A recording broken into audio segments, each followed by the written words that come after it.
Saya ngambil S2-nya di ITB, di MBA ITB. Nah itu emang mendorong membuka lah banyak kayak gimana cara memanage bisnis yang bagus. Tapi kenyataannya ketika kita bangun startup ya kosong gitu. Oh ini Banana aja nih lucu lah. Catchy soalnya. Ya, saya yang sebagai merekomendasikan bingung gitu. Nanti buat SEO di sosial medianya nih gimana? Karena pasti kalau kita cari Banana ketemu pisang. Iya. Akhirnya dikasih lah partners biar bingung sekalian karena dikira law firms gitu kan. Dengan brand Abadan itu bermasalah karena Abadan tuh ada kota berkonflik ya di luar negeri namanya Abadan gitu di Timur Tengah. Baru kita akhirnya coba kamu buktikan dengan laporan keuangan kamu transaksionalnya nggak ada ke negara tersebut, ke badan tersebut. Nah akhirnya dari situ oh iya nih hikmahnya Banana and Partners tuh di sini. Ya. Jika bisa berkolaborasi dengan toko dunia manapun, Banana and Partners mau kolaborasi sama siapa? Siapa ya? Donald Trump kali ya. Kenapa? Kalau dari segi isu-isu lingkungan, Donald Trump ini termasuk yang aware gak? Sebaiknya kita gak usah bahas itu ya. Bisnis lingkungan biasanya kan emang dampak sosialnya aja nih yang bagus untuk masyarakat. Tapi kalau cuannya dari mana Mas Rifki?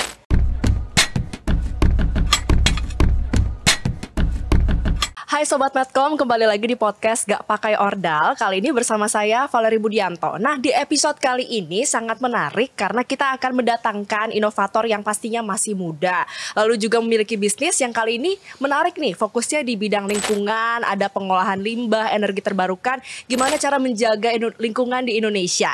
Nah latar belakangnya juga gak main-main. S1-nya di UGM, ambil kimia lingkungan, dan S2-nya di ITB, ambil bisnis dan manajemen. Kita langsung aja kenalin narasumbernya. Ada Mas Muhammad Rifki Al-Ghifari. Mas Rifki, apa kabar? Halo, baik Valerie. Senang loh bisa hadir jauh-jauh dari Bogor ya. Iya.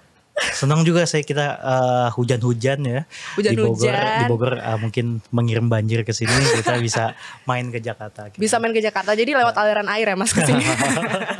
Nah, Mas Rifki ini adalah pemilik dari Banana and Partners, jadi co-foundernya dan juga CBO-nya. Tapi sebelum kita bahas lebih lanjut mengenai hal ini, aku mau nanya dulu nih, dari mana awal mula minat untuk berkecimpung di dunia lingkungan? Bahkan spesifik banget ya, soalnya S1-nya langsung ambil kimia lingkungan di UGM. Ya memang kalau diurut banyak banget ya. Saya sendiri dulu dari SMK kimia 4 tahun. Mungkin yang lain sekolah 3 tahun, saya 4 tahun. Terus kimia ngambil peminatannya kimia lingkungan. Nah itu yang membuat mendorong lah buat semuanya. Karena dulu problemnya di tahun ketika saya lulus 2018 dan persiapan mungkin 2017, kita melakukan inovasi penelitian di kampus menggaungkan ya. Pas kita ke dunia kerja tuh nggak ada gitu. Karena ruangannya sedikit lah gitu. Akhirnya saya sempat kerja lah beberapa 1 tahun lebih, terus bikin startup segala macam.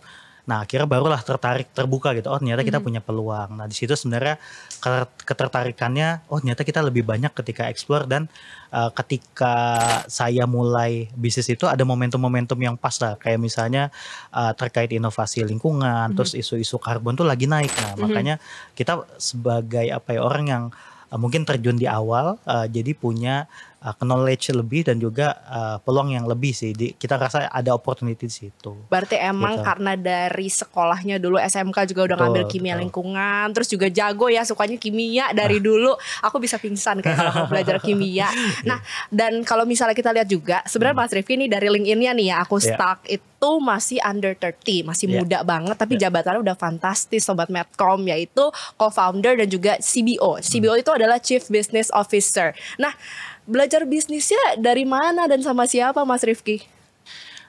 Sebenarnya paling belajar memang dari pengalaman sih. Jadi paling berharga. Paling berharga. Jadi dulu kan saya ngambil S2-nya di ITB, di MBA ITB. Nah itu emang mendorong membuka lah banyak kayak gimana cara memanage bisnis yang bagus. Terus dari bisnis case yang dikasih sangat mendorong lah. Tapi kenyataannya ketika kita bangun startup ya kosong gitu. Baik lagi kita kayak menghadapi secara legalitas itu gimana, terus cash flow buat maintenance keuangan tuh kayak gimana, itu kosong ya. Jadi emang dari pengalaman dan juga paling banyak sih emang dari pergaulan sih. Saya kebetulan di Banana itu mendirikannya nggak sendiri gitu ya. Saya punya co-founder, CEO saya namanya Heri Wijaya, dia 13 tahun sama saya bedanya. Jadi dari situ kan lingkungan kita kebentuk gitu. Akhirnya saya bertemu dengan banyak bapak-bapak gitu ya. Nah, bapak-bapak ini juga suka gitu ya ngelihat anak muda, masih ambisius lah segala macam. akhirnya di situ kita belajar banyaknya karena pengalaman hidupnya mungkin ada yang ngebangun bisnis dari tahun 90-an itu kan beda ya, mungkin Iya. perjalanan itu ya yang saya ambil sih banyaknya gitu. Berarti banyak learning by doing ya? Betul. Karena kan awalnya juga S1 di UGM, tapi kan ada jarak dulu ya Betul. sebelum akhirnya kuliah S2 di ITB. Itu Betul. udah mendirikan Banana and Partners apa gimana? Pas lagi di tengah tahun kan saya ngambil S2 tuh 1 tahun setengah. Jadi ayah di 7,5 berapa ya? Ini ya setengahnya ya. Misalnya sekitar pas lagi jalan, pas lagi saya mau tesis gitu ya, ada teman-teman yang ngajak lah gitu ya, gimana nih kita ngebangun bisnis terus apa segala macam. Bangunlah bisnis yang kecil dulu. Kita dulu bangunnya bisnis cuma kalau tahu teman-teman ya apa ya, penggilingan plastik gitu. Oke. Awalnya itu, kenapa itu? Karena itu yang paling demandnya secara jelas, secara supply chain-nya tuh ada. Kayak misalnya bisnis plastik itu kalau teman-teman tahu Madura gitu Iya. kan. Saya orang Madura. Oh iya, maaf ya. Tapi kan itu bisnis yang udah turun Iya, temurun gitu ya. Jadi Iya, kayak kita udah tahu supply chain-nya, terus demandnya di mana, gap-nya di mana, udah jelas lah. Dan modalnya kita bisa gitu. Jadi modal awalnya ya mesin sama tanah lah, sama lahan gitu ya. Ya udah dari situ, oh ternyata makin besar lagi, kita bisa ngembangin yang lain. Nah kebetulan saya memang kalau dulu kerjanya di wastewater treatment, jadi khususnya di pengolahan air limbah gitu. Oke. Nah akhirnya dari situ kita punya jasa pengolahan air limbah, terus coba cari inovasi di bidang tadi karena bidang saya kimia, chemical apa yang bagus, terus chemical apa yang secara demand ada gitu-gitu kan kita bisa. Nah disitulah awal mulanya memang dari kecil banget lah. Mulai bekerja sama gitu. Nah, sekarang soal bisnisnya. Namanya ini menarik banget Sobat Medcom, Banana and Partners. Kenapa pilih nama itu? Ya, dulu namanya brandnya sebenarnya itu Banana itu akronim. Oh. Namanya dari Abadan Nusantara Internasional. Emang maksa. Jadi dulu disingkat apa ya? Akhirnya saya cari di Google ya. Di Google tuh ada engine buat akronim gitu, terus disingkat saya kasih ke grup. Seperti ChatGPT Nah, berarti. betul. Dulu belum ada ChatGPT Aha, 2021 awal ya. Akhirnya karena tadi banyak bergaul sama bapak-bapak sukanya, oh ini Banana aja nih lucu lah. Catchy soalnya. Ya, saya Orang yang ingat. sebagai merekomendasikan bingung gitu. Nanti buat SEO di sosial medianya nih gimana? Karena pasti kalau kita cari banana ketemu pisang. Iya. Akhirnya dikasih lah partners. Biar bingung sekalian karena dikira law firms gitu kan. Iya, iya lagi, firma bener, hukum kayak atau law apa gitu ya. Nah, tapi emang hikmahnya ya, dulu kita punya kasus ya. Kita dapat dana hibah lah dari luar negeri gitu ya. Ternyata dengan brand Abadan itu bermasalah karena Abadan tuh ada kota berkonflik ya di luar negeri, namanya Abadan gitu di Timur Tengah. Baru kita akhirnya coba kamu buktikan dengan laporan keuangan kamu transaksionalnya nggak ada ke negara tersebut, Kesana, ke badan iya. tersebut. Nah akhirnya dari situ, oh iya ini hikmahnya Banana and Partners tuh di sini gitu. Terus juga dari urusan legalnya Iya, kali ya. betul. Jadi sekalian biar satu spesifik nih, Banana ini bukan pisang, tapi Banana ini adalah perusahaan lingkungan. Betul. Bisnis lingkungan. Betul. Nah, ngomong-ngomong soal lingkungan, kenapa dari awal ini pengen cobanya bisnis bidang lingkungan? Ya. Karena awalnya tadi ya pengalaman kerja ya, Iya. ada wastewater treatment, saya kerja di satu perusahaan. Ternyata ini peluangnya besar ya, dan masih banyak gapnya. Nah, terus kita ketemu banyak orang gitu ya. Simpelnya kita nongkrong terus ada project satu kita kerjain, ada satu Oke. project. Nah, akhirnya mulailah mendalami gitu ya. Jadi memang mungkin takdir juga ya. Saya kebetulan orang tua saya dua-duanya orang kimia gitu. Nah, ketika diajak diskusi tentang lingkungan tuh lebih nyambung, jadi Oke. nyaman lah. Saya secara nggak langsung punya advisor atau punya penasehat gitu ya. Iya. Oh di lingkungan gimana segala macam. Nah disitulah yang akhirnya sampai sekarang ya mendalami itu gitu, karena mungkin kita hampir nggak pernah ya meraba dunia-dunia yang lain, misalnya kayak tiba-tiba ke advertising ke apa, tapi kita memang benar-benar ke lingkungan khusus dan juga energi gitu, energi terbarukan. Gitu Berarti sih. mesti pinter cari celah. Ini Betul. kan Mas Rifki banyak berkecimpung ya project by project. Terus Iya. akhirnya wah ini kayaknya bisa masuk nih Iya. dan bisa cuannya. Nah tapi kalau misalnya bisnis lingkungan biasanya kan emang dampak sosialnya aja nih Iya. yang bagus untuk masyarakat. Tapi Iya. kalau cuannya dari mana Mas Rifki? Iya, nah itu tadi saya sebutin momentumnya ya. Jadi ketika sebenarnya pasti ya ada cuannya. Kenapa? Karena misalnya customer kita B2B atau ke bisnis lain ya, mereka kan punya dana buat ngelola limbahnya karena itu suatu kewajiban AMDAL dan segala Iya, macam. betul. Nah, kita dapat gainnya atau keuntungannya emang dari situ. Mereka mau bayar, tapi pertanyaannya ketika customer kita mengelola lingkungan, pasti mereka pengen semurah-murahnya. Kenapa? Oke. Karena itu jadi biaya semua, cost nggak ada jadi keuntungan. Dikesampingkan ya, padahal Iya, penting loh buat jaga terkadang lingkungan. seperti itu. Jadi kita bertarung lah dengan harga semurah-murahnya. Nah, cuma memang baru ada ya paradigma baru ya, ada kayak lingkungan ini bisa diklaim sebagai carbon credit, terus ada ke CSR. Nah, itulah yang kita bundling ketika kita ada project dengan konsep circular economy segala macam. Ketika dia mengolah limbahnya, bisa dikonekkan dengan program CSR-nya, terus ada movement-movement yang lain atau campaign yang lain yang hubungannya dengan misalnya company pay image gitu ya. Nah, itulah yang kita bundling sih. Jadi perusahaan juga win-win solution lah, dia ngeluarin cost buat bayar kita dengan lebih gitu ya, tapi mereka dapat gain dari sisi company image-nya. Nah, itulah yang kita bisa kembangin sih di situ. Celahnya di situ Celahnya ya. di situ. Nah, salah satu produk inovasi unggulan dari Badana and Partners ini namanya Pandora. Tapi Pandoranya ini bukan perhiasan, bukan game yang biasa kita mainin. Tapi Pandora ini adalah pusat untuk fasilitas daur ulang rumahan ya. Bisa dijelasin, Mas? Ya. Jadi itu yang tadi saya sebutin di awal ya. Kita tuh cuma ngebuat penggilingan plastik awalnya. Akhirnya kan kita punya tanah sekitar 600 meter persegi. Ini yang di Kalimantan Yang di berarti Kalimantan. ya? Oke. Jadi juga Badana banyaknya di Kalimantan ya. Base-nya Kalimantan. Ya, khususnya di Balikpapan gitu. Akhirnya kita ngembangin satu tadi dari penggilingan plastik, kita nge-efisienin, terus ngembangin limbah lain segala macam. Nah, mulailah kita bikin nama apa ya? Oh ya, Pandora gitu ya. Terus dibantu dulu ada beberapa stakeholder dari BUMN nge-support kita buat bikin fasilitas yang lebih besar.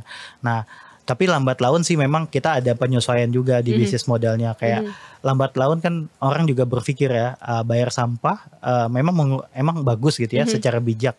Tapi mereka kan pengennya semurah-murahnya. Iya, balik lagi ya. Balik lagi. Semurah-murah menekan cost. Mereka pengennya semurah-murahnya. Akhirnya kita menyesuaikan lah. Jadi Pandora ini kita inisiatifkan dibawa mendekati fasilitas customer kita. Tadinya memang Pandora ini awalnya dibuka untuk B2C sama B2B, tapi sekarang khususnya B2B. B2B lebih banyak. Dan jadi banyak yang ngelola limbah spesifik. Nah, limbah spesifik tuh kayak apa? Kayak misalnya contohnya fly ash bottom ash. Fly ash bottom ash itu limbah dari power plant kebanyakan atau boiler lah gitu ya. Nah, terus kayak ngelola limbah yang sifatnya di dalam pertambangan, ada camp. Nah, kita bangun fasilitas itu untuk minyak jelantah, plastik dan lain-lain. Jadi akhirnya mulai tahun 2023 sih kita coba agile ya, menyesuaikan sama kebutuhan customer. Karena kalau sampah atau limbah cost paling besar adalah logistik gitu. Jadi gimana apalagi kalau di dalam site ya, gimana jangan sampai ya cost treatmentnya lebih murah dibandingkan lebih mahal ya dibandingkan logistiknya, karena untuk movement dari satu harus limbah cuan, jadi nah intinya. gitu, jadi kayak efisiennya di situ lah kita mulai berpikir di situ. Nah, akhirnya sampai sekarang sih jalan. Kalau misalnya hal lain yang dijual selain dari Pandora ini apa aja? Ya, kita ada penyesuaian juga sih, ada jasa yang khususnya konsult. Jadi kita ada 3 business stream gitu ya, atau revenue streamnya berdasarkan itu. Jadi pertama consulting, recycling sama trading. Nah, kalau recycling itu yang Pandora. Kalau consulting itu jadi gini, selama kita jalan tuh pasti orang nanya ya, gue buang sampah ke lu berapa harganya, gue ngelola limbah ke lu berapa harganya. Nah, akhirnya kita mulai nggak relevan gitu dengan pertanyaan itu. Kenapa? Karena itu tuh udah suatu kewajiban, dan jangan mau harga semurah-murahnya tapi hasil yang sebagus-bagusnya. Jadi kita selalu punya prinsip faster, better, cheaper gitu. Nah, kita cuma bisa jadi 2, nggak bisa jadi 3 aja.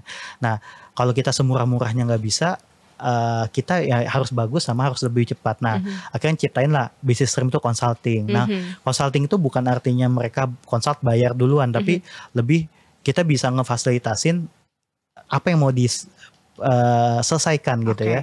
Karena kadang masalahnya spesifik kayak tadi fly ash bottom ash. Fly ash bottom ash itu kasusnya adalah pasti power plant punya limbah itu. Limbahnya menumpuk. Oke, kalau kasusnya di Jawa mungkin bisa dikasih ke CSR program jadi batu bata segala macam. Kalau di Kalimantan itu jauh banget.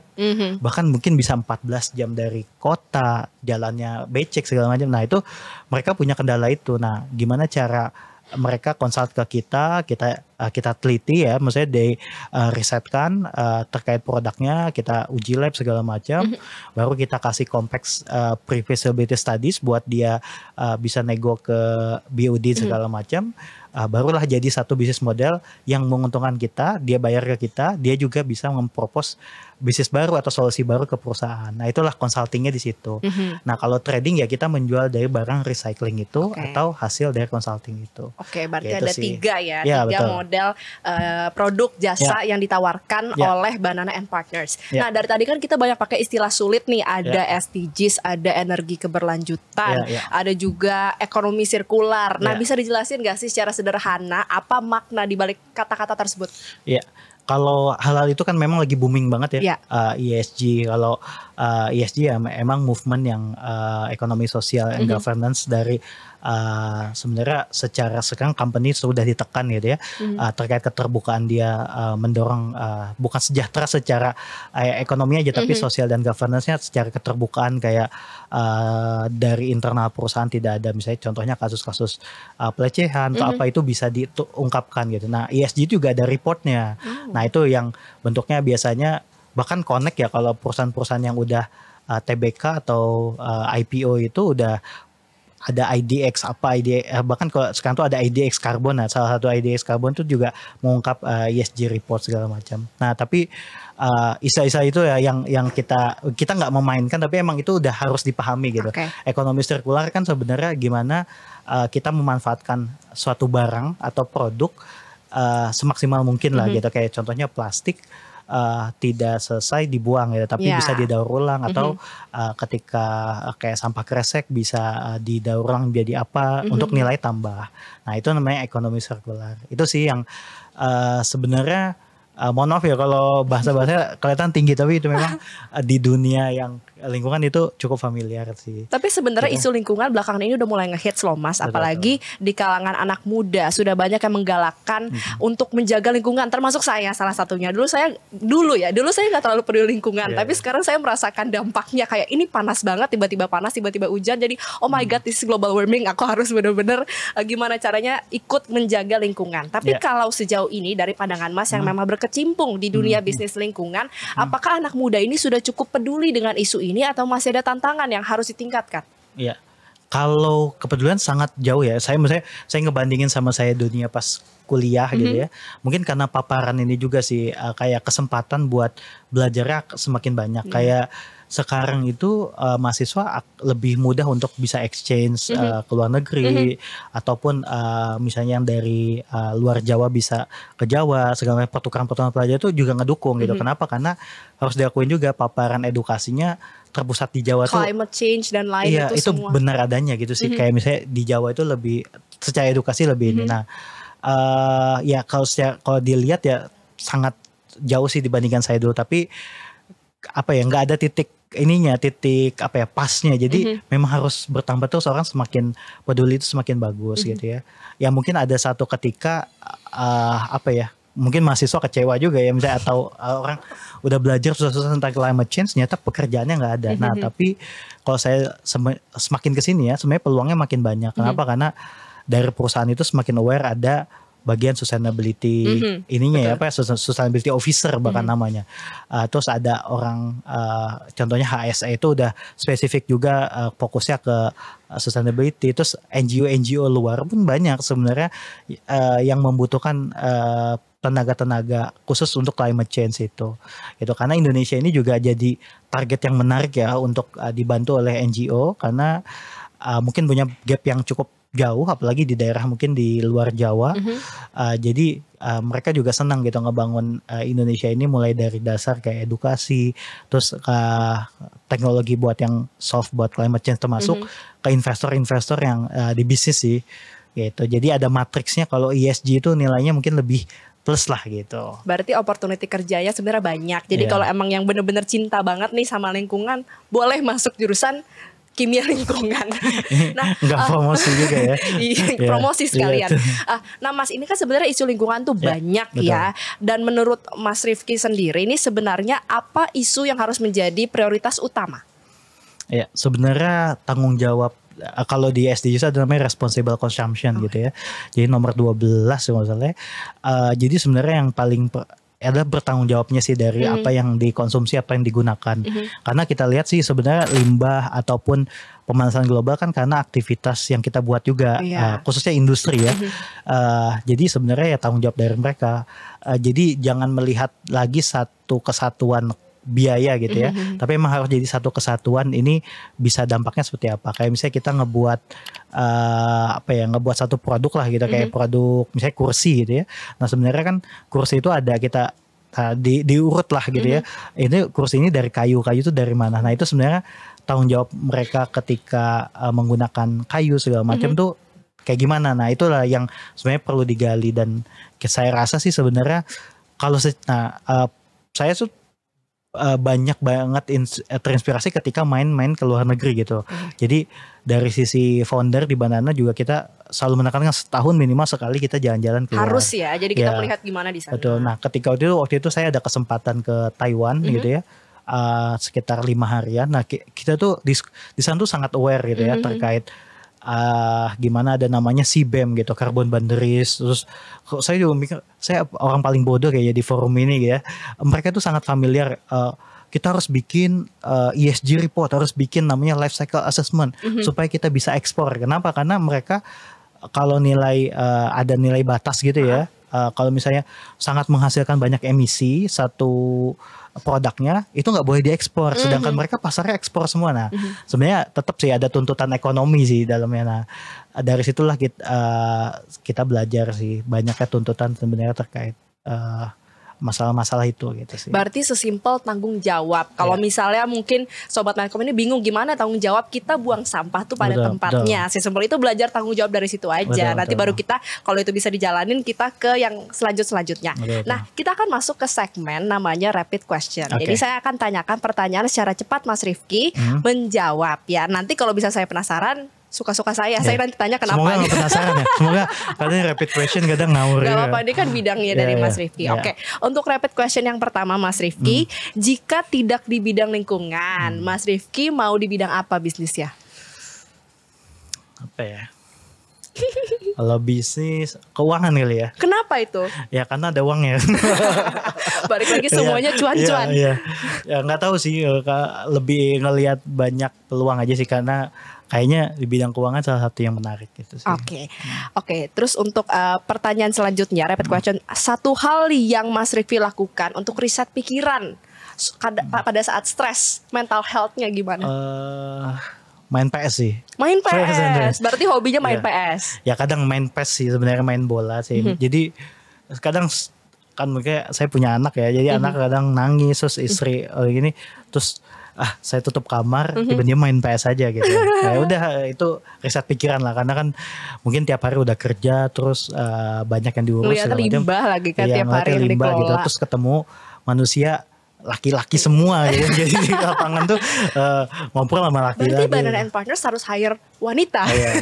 Ya itulah, ada sebenarnya, tapi di kantor ya. Jadi kalau di lapangan tuh waduh, benar, di lapangan ya. Karena kan emang biasa ada yang di Jakarta sama di Kalimantan ya. Kasian kalau wanita di situ. Oke, pertanyaan ketiga, mana yang lebih dibutuhkan untuk menyelesaikan krisis lingkungan? Perubahan pola pikir atau teknologi baru? Pola pikir sih. Kenapa? Lambat laun kalau ya itu teknologi juga dasarnya dari pola pikir sih. Jadi memang ketika kita punya awareness terhadap lingkungan, ya pasti kita berusaha juga ngembangin satu mungkin expertise kita di mana ya, kayak saya orang emang tech guy gitu ya, jadi emang fokus ke teknologi, ya pasti dia ketika pola pikirnya ke sana dia ngembangin teknologi itu sendiri. Ujung-ujungnya semua berawal dari pola pikir berarti ya Mas Rifki. Oke, ini untuk pertanyaan rapid question terakhir. Jika bisa berkolaborasi dengan tokoh dunia manapun, Banana and Partners mau kolaborasi sama siapa? Siapa ya? Donald Trump kali ya. Kenapa? People power aja sih. People power. Baru menang ya Pilpres Amerika Serikat. Dan dia juga apakah kalau dari segi isu-isu lingkungan, Donald Trump ini termasuk yang aware gak? Sebaiknya kita gak usah bahas itu ya. Nanti terlalu merembet kemana-mana. Cuma ya people power sih. Jadi emang karena patokannya dia tanda kutip menguasai Amerika Serikat ya, mungkin dari segala teknologi ataupun banyak di sana lah yang semua perkembangan. Jadi ya tertarik kalau mereka juga tertarik ya. Tapi ini menghayal aja dulu gitu. Gak apa-apa, emang dari hayal lama-lama jadi kenyataan gitu Mas Rifki. Semua Baik-baik. dimulai dari mimpi gitu ya, dari mimpi. Oke, ini kan karena judul podcastnya adalah nggak pakai ordal. Ya. Biasa orang tuh seringkali nggak cuman bisnismen ya, perorangan biasa juga menurutnya tuh kalau koneksi orang dalam itu yang menentukan keberhasilan dari suatu perusahaan atau di lingkungan pekerjaan. Mas Rifki ini punya ordal nggak sih, dan apa pandangan Mas Rifki soal ordal ini? Ya, mungkin kalau ordal ini lebih ke koneksi ya. Kalau saya sih koneksi itu ada karena kepercayaan sih, Oke. trust gitu ya. Di Banan Partners juga awalnya kita nggak punya siapa-siapa, kita cuma mengkontak banyak koneksi kita, teman-teman lama. Oh ternyata dicoba kita presentasi segala macam. Nah itu lama-lama ya koneksi itu bisa dibilang ordal karena lambat laun ya koneksi itu ketika ada masalah ke kita juga. Nah mungkin ya istilahnya ada positif, Mutual relationship. betul. Mungkin ada positive way sama negative way-nya lah. Tapi kita rasa kalau ordal mungkin ke negatif ya. Tapi kalau kita sih ke koneksi sama apa ya? Mungkin menjaga kepercayaannya itu sih. Jadi di kita pasti sangat butuh lah kepercayaan, terus koneksi. Ya nggak jadi ordal sih, tapi itu ya, tapi jadi yang positif gitu sih. Karena emang nggak pernah salah untuk kita membangun relasi dengan siapapun. Kita nggak pernah tahu siapa yang nanti bisa ngebantuin kita, atau sebaliknya kita bisa bantuin siapa. Balik lagi semua itu adalah untuk membantu satu sama lain kan ujung-ujungnya. Setuju. Oke, terakhir pertanyaannya. Pesan untuk anak muda yang ingin berbisnis inovasi bidang lingkungan ataupun bisnis lainnya apa, Mas? Ya, mungkin yang pertama konsisten sih. Karena banyak juga yang punya ide bagus, contohnya teman-teman kuliah saya gitu ya. Tadi mungkin kecewa ya ketika mau difokuskan gitu, tiba-tiba kok nggak ada uangnya, kok dirasa capek banget, kok nggak ada keuntungan yang didapatkan. Mungkin ada uangnya tapi kok dikit dibandingkan lebih baik kerja. Yang penting sebenarnya konsisten karena kita juga kita mau dikenal sebagai apa gitu ya. Saya kan sangat banana, saya sangat banana sekali gitu. Kalau dicari di LinkedIn saya udah Banana and Partners, terus lingkungan gitu. Jadi memang hal itu waktu yang menjawab sih, memang konsisten yang pertama. Kedua ya kita harus agile juga sih sama sesuatu, karena kita nggak bisa juga, kita mau idealis nih, kita mau jualan A gitu ya, tapi nggak fit sama marketnya gitu ya. Nah kita nggak bisa idealis, tapi kita coba cari yang fit kan gitu ya, baru nanti nyusun strategi. Jadi dua itu sih kita rasa, saya sendiri gitu ya, saya basicnya orang tua saya orang kimia, terus saya kuliah SMK kimia segala macam. Nah saya juga nggak ada basic turunan buat usaha gitu, tapi kita agile aja. Kayaknya kebutuhan market tuh kayak gini, akhirnya kita bisa lah berkembang di situ. Konsisten dan agile, karena kita selalu bisa membuat sesuatu yang baru, bahkan menciptakan lapangan pekerjaan buat orang lain ya. Bahkan kan Mas Rifki juga nggak ada background bisnis. Oke, terima kasih banyak loh Mas Rifki, co-founder dari Banan and Partners, CBO juga yang sudah mau main-main di podcast Gak Pakai Ordal. Dan jangan lupa untuk saksikan Gak Pakai Ordal setiap minggu, karena pasti akan ada episode baru lanjutan yang menghadirkan narasumber yang sama menariknya seperti Mas Rifki. Sampai jumpa. Ya, makasih. Oke. Aman kan bisa jawab?